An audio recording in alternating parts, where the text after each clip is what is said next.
بسم اللہ الرحمن الرحیم۔ السلام علیکم۔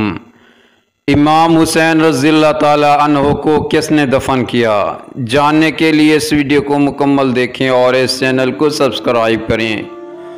نواسہ رسول کی شہادت کے بعد اولاد رسول صلی اللہ علیہ وسلم کو قید کیا گیا۔ نبی کی بیٹیوں کو بے پردہ کر کے کوفے اور شام کی طرف لے جایا گیا۔ آگے آگے فوج یزید ناچتی ہوئی جا رہی ہے اور پیچھے پیچھے رسول اللہ صلی اللہ علیہ وسلم کی بیٹیاں قید ہو کر بے یار و مددگار ہو کر جا رہی ہیں۔ فوج یزید کے ہاتھ میں تمام شہیدوں کے کٹے ہوئے سر تھے اور وہاں بغیر سر کے زمین کربلا پر جسم مبارک بکھرے ہوئے تھے۔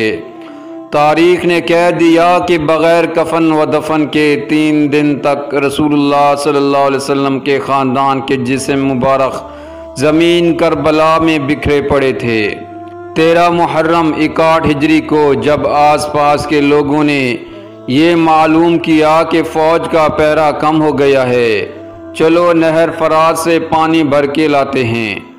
بنی اسد کی کچھ عورتیں جب نہر فرات سے پانی بھرنے لگی تو دیکھا کربلا کی زمین پر جسم مبارک بکھرے ہوئے ہیں، کہیں کسی کا بازو کہیں کسی کا جسم۔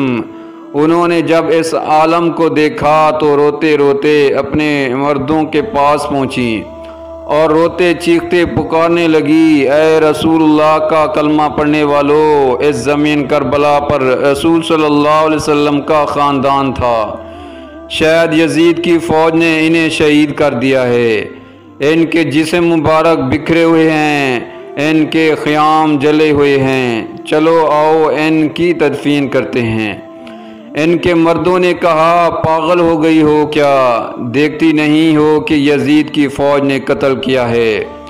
اگر ہم ان کی تدفین کریں گے تو ایسا نہ ہو کہ یزید ہمارا بھی دشمن بن جائے، چھوڑ دو، کوئی نہ کوئی آئے گا تدفین کر دے گا۔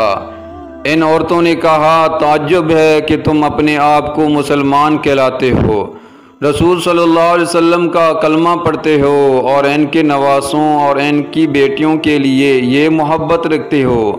کیا رسول اللہ صلی اللہ علیہ وسلم نے نہیں فرمایا تھا کہ میں اجر رسالت کا کچھ نہیں مانگتا سوائے اس کے کہ میری آل سے محبت کرو۔ اگر تم نہیں جاتے تو نہ جاؤ، ہم جائیں گے اللہ کے نواسے کی تدفین کرنے۔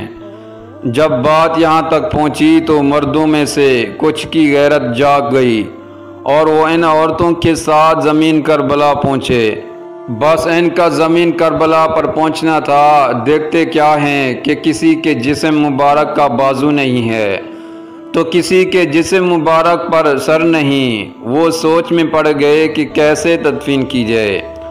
آخر کار وہ اس نتیجے پر پہنچے کہ ایک بڑی سی قبر کھودتے ہیں، اس میں سب لاشوں کی اکٹھی تدفین کر دیتے ہیں۔ ابھی وہ قبر کھود ہی رہے تھے کہ اتنی دیر میں معجزے سے ایک گھڑ سوار آیا۔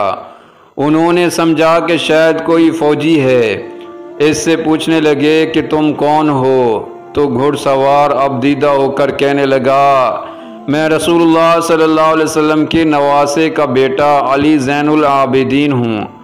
سب کی آنکھیں بھر آئی۔ امام زین العابدین نے رسول صلی اللہ علیہ وسلم کی ابا پچھائی اور زمین کربلا سے امام حسین رضی اللہ تعالیٰ عنہ کی لاش کو چننا شروع کر دیا۔ کہیں سے امام حسین کی انگلی ملتی ہے، کہیں سے امام حسین کے جسم مبارک کا کچھ حصہ ملتا ہے، کہیں سے پاؤں ملتے ہیں، کہیں سے کندھوں کا گوشت ملتا ہے۔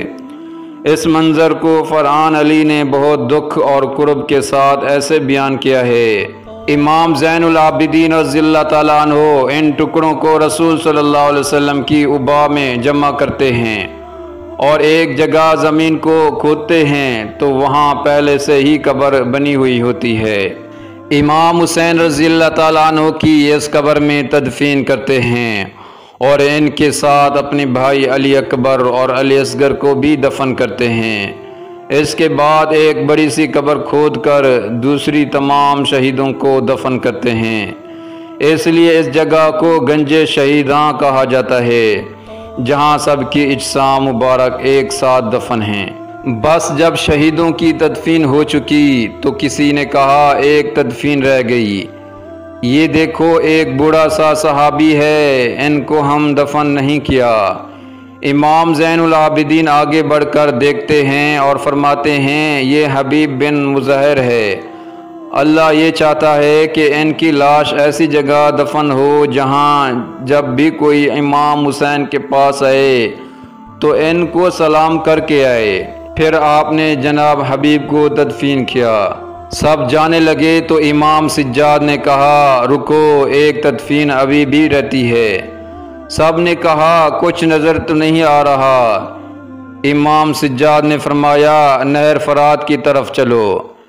جب آگے بڑھنے لگے تو ایک بازو نظر آیا اور آگے بڑھے تو دوسرا بازو نظر آیا۔ بس تھوڑا آگے چلنا تھا کہ جناب ابو الفضل عباس رضی اللہ تعالیٰ عنہ کا جسم مبارک نظر آیا۔ جناب عباس رضی اللہ تعالیٰ عنہ کو اس جگہ دفن کر دیا جہاں وہ گھوڑوں کی زین سے زمین پر آئے تھے۔